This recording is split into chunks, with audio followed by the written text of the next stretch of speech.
They RTV app వార్తల్ని క్షణాల్లో చదివే అవకాశం ఉంటుంది. ఒక న్యూస్ పేపర్, ఒక టెలివిజన్ ఛానల్ మీ చేతుల్లో ఎప్పుడూ ఉంటాయి. అయితే అనుకోకుండా నిన్నటి నుంచి ఒక వార్త మనకు ప్రచురితమవుతున్నది.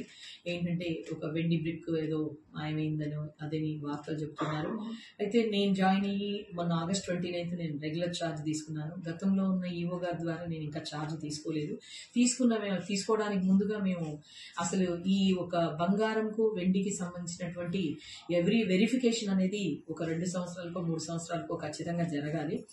అది దాదాపుగా 2009 నుంచి కూడా ఈ బంగారం వెరిఫికేషన్ జరగలేదు.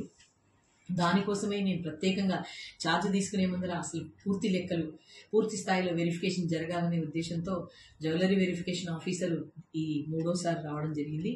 వారు స్టేట్ మొత్తం కూడా ఒకే ఆఫీసర్ ఉండడం వల్ల అన్ని దేవాలయాలను చూస్తారు, వెరిఫై చేస్తారు.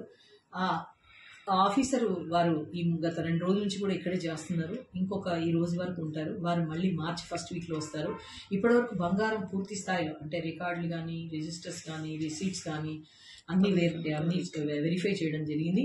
కాకపోతే వెండిని కూడా పూర్తిగా ఇంకా కొంత భాగం మనం ఫిజికల్గా వెరిఫై చేయాల్సింది ఉంది. రెండోది రికార్డు వెరిఫికేషన్ చేసుకోవాల్సింది ఉంది. కాబట్టి March 1st వీక్లో డేట్స్ ఇవ్వడం కూడా ఇస్తానని వారు ప్రామిస్ చేశారు. అది పూర్తవంగానే మేము ఛార్జ్ కూడా పాత ఈఓ గారి దగ్గర నుంచి మేము ఛార్జ్ తీసుకుంటాము, విత్ రికార్డ్ తీసుకుంటాము. ఇదేంటంటే ఇంకా వెండి కొద్దిగా వెరిఫికేషన్ జరగాల్సింది. ఈ లోపల ఈ విధంగా అనుకుంటున్నారు. ఎంతవరకు కరెక్ట్ అనేది నేను కూడా అసెస్ చేయలేను. వెరిఫికేషన్ ఆఫీసర్ ఇక్కడే ఉన్నారు.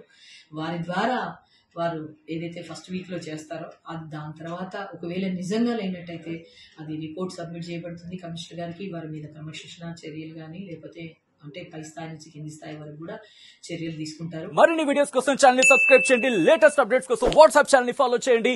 అండ్ లింక్ డిస్క్రిప్షన్ లో ఉంది.